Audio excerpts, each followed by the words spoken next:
ভাজা জিরা গুঁড়ো দিয়েছি আর গরম মশলা গুঁড়ো দিয়ে দিলাম।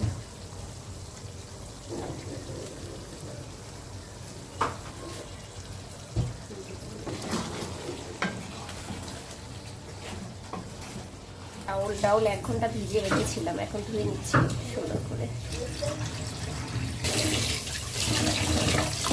রেগুলার চাউল তো এর জন্য 1 ঘন্টা ভিজিয়ে রেখেছি, পোলার চাউল হলে আধা ঘন্টা ভিজে রাখতে হতো।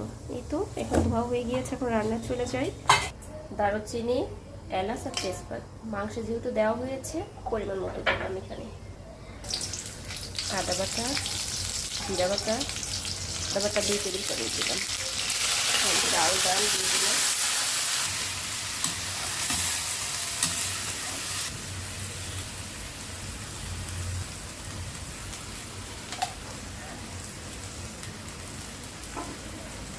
সুন্দর করে কিন্তু চাউলগুলো ভেজে নিতে হবে। এখন পরিমাণ মতো পানি দিয়ে দিলাম। পরিমাণ মতো পানি দেওয়া হয়েছে। এখন মাংসের মধ্যে চাউলগুলো দিব। ওখানে কষিয়ে নিয়েছি, ভালো করে মিক্স করে নিতে হবে। যে সব কিছু দিয়ে চুলাটা ডিম করে দিয়েছি, এবং ঢাকনা দিয়ে দমে রান্না করব। ধনিয়া পাতা সুন্দর করে পরিষ্কার করে নেওয়া হচ্ছে, ধনিয়া পাতাও দিব।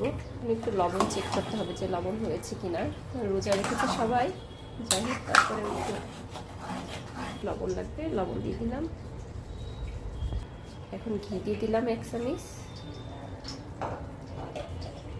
1 চামচ না 1.5 চামচ আর কি। একটু দমে রেখে দেই। খুব সুন্দর গন্ধ বের হয়েছে কিন্তু।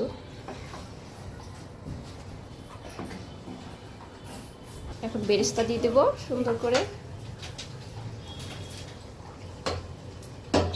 আর কিছু ধনিয়া পাতা।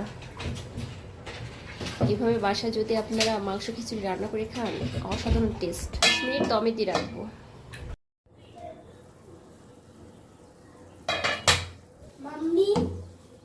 আমাদের খিচুড়ি রান্না কিন্তু অলমোস্ট হয়ে গিয়েছে, লবণী হয়েছে।